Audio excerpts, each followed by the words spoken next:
জাতিসত্তার আন্দোলন নিয়ে বেশ কয়েকটি কর্মী সংগঠন কয়েক মাস ধরে বাঁকুড়া, পুরুলিয়া, ঝাড়গ্রাম এবং পশ্চিম মেদিনীপুরে আন্দোলন চালিয়ে যাচ্ছে। দেখছেন খবর দিনভর, আপনাদের সঙ্গে রয়েছে আমি জুনেলা। ভোট ময়দানে প্রথমবার নেমেই জয় কর্মীদের। পঞ্চায়েত নির্বাচনে বিনা প্রতিদ্বন্দ্বিতায় জয় কর্মীদের দুই নির্দলীয়। অরূপ চক্রবর্তী রয়েছেন আমাদের সঙ্গে। অরূপ বাবু, আদিবাসী কর্মী সমাজ থেকে এবার প্রার্থী দেয়া হলো, পুরুলিয়া কেন্দ্রের প্রার্থী তারা ঘোষণা করেছে। প্রথমেই সকলকে জোহার, নমস্কার।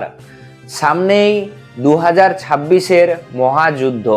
হ্যাঁ বন্ধুগণ, সকলেই হয়তো কম বেশি জানো 2026-এ আমাদের পশ্চিমবঙ্গের রাজ্যে বিধানসভা নির্বাচন রয়েছে। তাই কোথাও না কোথাও এই বিধানসভা নির্বাচনকে পাখির চোখ করে সকল রাজনৈতিক দলগুলা, সেটা পশ্চিমবঙ্গের কোনো আঞ্চলিক দল হোক বা সেটা জাতীয় স্তরের দল হোক, সকলে কিন্তু তাদের যে ভোটের প্রচার প্রসার, সেই ভোটের প্রচার প্রসারে কিন্তু বিভিন্নভাবে প্রত্যক্ষ বা পরোক্ষভাবে তারা এই 2026-কে টার্গেট করে তারা কিন্তু ইতিমধ্যেই নামে পড়েছে। কার দখলে থাকবে এবার বাংলার মসনদ, এই নিয়ে কিন্তু প্রতিটা রাজনৈতিক দলের যে তোড়জোড়, সেই তোড়জোড় কিন্তু শুরু হয়ে গেছে। আর এই যে বিধানসভা ভোটের আগেই আমরা দেখি যে কুর্মী সমাজের যে আন্দোলন, সেই আন্দোলন কিন্তু আরো তীব্রতর হতে চলেছে জঙ্গলমহলের বুকে।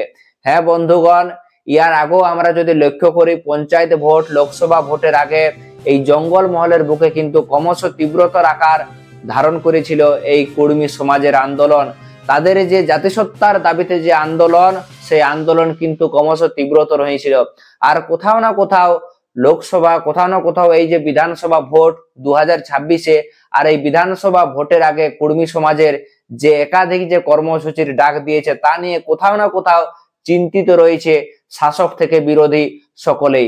তার কারণ হয়তো সকলেই মোটামুটি কম বেশি জানো, এই 2025 সালের এই 5 এবং 6 ফেব্রুয়ারিতে কিন্তু পুরুলিয়া জেলার যে মুরগুমা ড্যাম রয়েছে, মুরগুমা জলধারা রয়েছে, সেখানে কর্মী সমাজের একটা ধরম জড়ুবাহির একটা বিরাট যে 2 দিন ব্যাপী যে একটা সম্মেলন, সেই সম্মেলন অনুষ্ঠিত হয়। তারপরেই আমরা দেখি যে গত 21শে মার্চ একটা ডিআই ডেপুটেশন কর্মসূচি ছিল, সেখানেও কিন্তু হাজার হাজার কর্মী সমাজের মানুষেরা জমায়েত করেছিল। আবার আগামী 25শে এপ্রিল কিন্তু, আগামী 5ই এপ্রিল কিন্তু আমরা দেখি যে আদিবাসী কর্মী সমাজের হাতে কিন্তু বাঁকুড়ার খাতড়ায় কিন্তু একটা বিরাট জনসভার ডাক দেওয়া হয়েছে। আর তারপরে একটা সবচেয়ে বড় বা মেগা কর্মসূচি রয়েছে কর্মী সমাজের, সেটি শুধুমাত্র পশ্চিমবঙ্গ নয়, ঝাড়খণ্ড, উড়িষ্যা, এই 3 রাজ্য জুড়ে, অর্থাৎ পশ্চিমবঙ্গ, ঝাড়খণ্ড, উড়িষ্যা, এই 3 রাজ্য জুড়ে কিন্তু একটা বিরাট বড় কর্মসূচি গ্রহণ করেছে কর্মী সমাজ। কি না, তারা 100টি, একটি দুটি নয় বন্ধুগণ, প্রায় 100টি রেলওয়ে স্টেশনে তারা কিন্তু রেল অবরোধের হুঁশিয়ারি দিয়েছে ইতিমধ্যেই। আর কোথাও না কোথাও এই যে আন্দোলন, এই আন্দোলনের যে তীব্রতা আমরা জঙ্গল মহলে যে বেশি দেখতে পাবো, সেটা বলাই যেতে পারে। তার কারণ কি, এই জঙ্গল মহলের, পশ্চিমবঙ্গের এই জঙ্গল মহলের বুকে কিন্তু কর্মী জনজাতির সংখ্যা সবচেয়ে বেশি পরিমাণে রয়েছে। আর কোথাও না কোথাও কর্মী জাতির এত বড় একটা আন্দোলনের সিদ্ধান্ত, আর এই যে আন্দোলনের তীব্রতার যে ঝাঁঝ দিনের পর দিন যে আরো বাড়তে চলেছে, তা নিয়ে কোথাও না কোথাও সমস্ত রাজনৈতিক দলগুলাই তুলনামূলকভাবে চিন্তিত রয়েছে।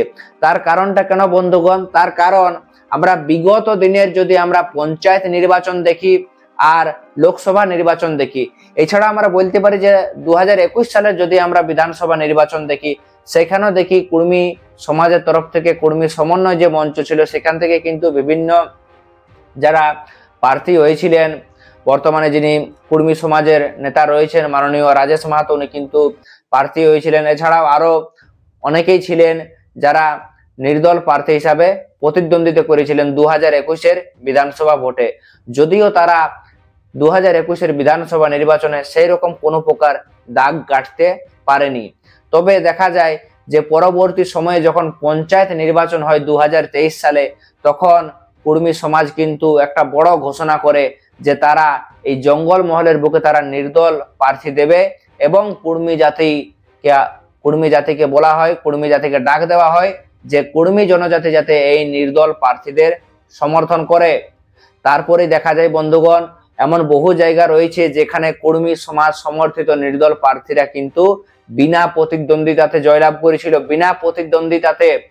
আর ভোটের ফলাফলের পরও দেখা যায় কিছু কিছু জায়গায় যেমন বিনা প্রতিদ্বন্দ্বিতাতে জয়লাভ করেছিল কর্মী সমাজ সমর্থিত নির্দল প্রার্থীরা, আবার কিছু কিছু জায়গাতে যদি আমরা পুরুলিয়া জেলার দিকে লক্ষ্য করি তো এখানে পঞ্চায়েতে প্রায় 200-রও বেশি আসন কিন্তু কর্মী সমর্থিত নির্দল প্রার্থীরা জয়লাভ করেছিল।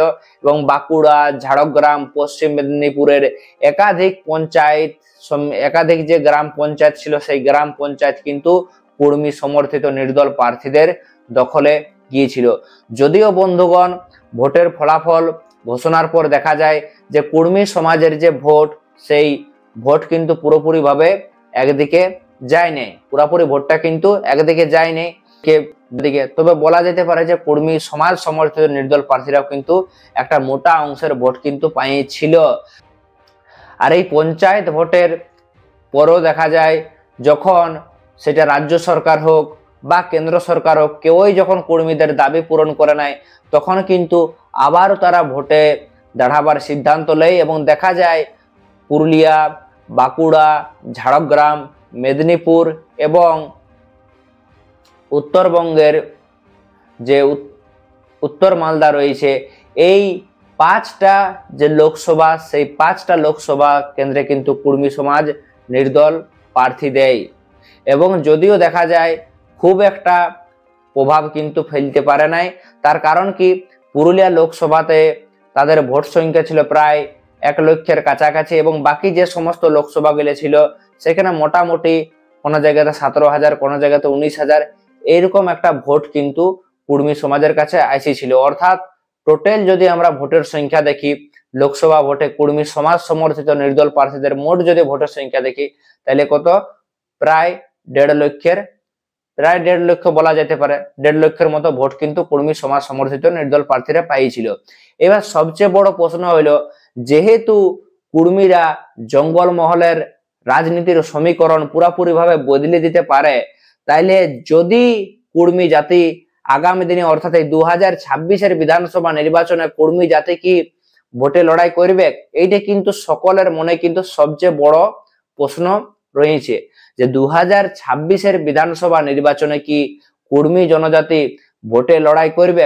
তার কারণটা কি বন্ধুগণ, তার কারণটা যেহেতু 2021-ও দেখি নির্দল প্রার্থী লড়াই করেছিল কর্মী সমন্বয় মঞ্চ থেকে, তারপরে পঞ্চায়েত ভোটও কর্মী সমাজ সমর্থিত নির্দল প্রার্থীরা লড়াই করে, তারপরে লোকসভা ভোটও কর্মী সমাজ সমর্থিত নির্দল প্রার্থীরা লড়াই করে। তবে এইবারে দৃষ্টি রয়েছে কিন্তু 2026-এর বিধানসভা ভোটের দিকে। আর এই বিধানসভা ভোটে যদি কর্মী সমাজ সমর্থিত নির্দল প্রার্থীরা লড়াই করে, তাহলে আদৌ কি সেটা শাসক দল হোক বা বিরোধী দল হোক, আদৌ কি তাদের মাঝে কোনো কি দাগ কাটতে পারবে, এইটি কিন্তু একটা সবচেয়ে বড় প্রশ্ন রয়েছে। তার কারণ কি আমরা দেখি, সেটা পঞ্চায়েত ভোট হোক এবং লোকসভা ভোট হোক, এই 2 ভোটে কিন্তু আমাদের জঙ্গলমহলের বুকে তৃণমূল কংগ্রেসের যে ক্ষমতা, সেই ক্ষমতা কিন্তু আগের তুলনায় আরো ক্রমশ বলা যেতে পারে ভোট ব্যাংক বা ক্ষমতা কিন্তু আরো তুলনামূলকভাবে বৃদ্ধি পাইছে। তাই কোন রাজনৈতিক দলে কিন্তু চাইবে নাই, যেহেতু জঙ্গলমহলের বুকে যে কোনো রাজনৈতিক দলকে যদি ক্ষমতা ধরে রাখতে হয় তাহলে কেউ চাইবে নাই কিন্তু কর্মীদের ভোটটাকে হাতছাড়া করতে। সেটা ভারতীয় জনতা পার্টি হোক, সেটা বিজেপি হোক, সেটা সিপিএম হোক, সেটা কংগ্রেস হোক, অর্থাৎ কি কোন রাজনৈতিক দলেই চাইবে নাই যে কর্মীদের ভোট ব্যাংকটা এই জঙ্গলমহলের বুকে হাতছাড়া হোক। তবে এরপর দেখার বিষয় রয়েছে বন্ধুগণ, যে কর্মী সমাজ যদি ভোটে দাঁড়ানোর সিদ্ধান্ত নেয় 2026-এ, তাহলে তার আদৌ কি কতটা প্রভাব এই জঙ্গলমহলের বুকে পড়তে পারে। যদিও এই নিয়ে কোনো বড় ঘোষণা কিন্তু এখনো পর্যন্ত কর্মী সমাজের কোনো লিডার বা কোনো নেতৃত্ব করে নাই। তবে দেখার বিষয় রয়েছে বন্ধুগণ, 2026-এর বিধানসভা নির্বাচনে যদি কর্মী সমাজ সরাসরি ভোটের ময়দানে নামে, তাহলে আদৌ কি শাসক এবং বিরোধী দুই পক্ষের কি কিছু দাগ কাটতে পারবে, সেটাই কিন্তু দেখার বিষয় রয়েছে। কারণ পঞ্চায়েত ভোটে কিছুটা পরিমাণও দাগ কাটলেও লোকসভা ভোটে কিন্তু পুরুলিয়া লোকসভা ছাড়া অন্য কোনো লোকসভাতে কিন্তু কর্মী সমাজ সমর্থিত প্রার্থীরা কিন্তু সেই রকম কোনো প্রভাব খাটাতে পারে নাই। তো যাই হোক, এরপর দেখার বিষয় রয়েছে, তার জন্য কিন্তু সকলকে অপেক্ষা করতে হবে। তো চলো সকলকে জোহার নমস্কার জানাই, আজকের মতো ভিডিওটা এখানেই সমাপ্ত করছি।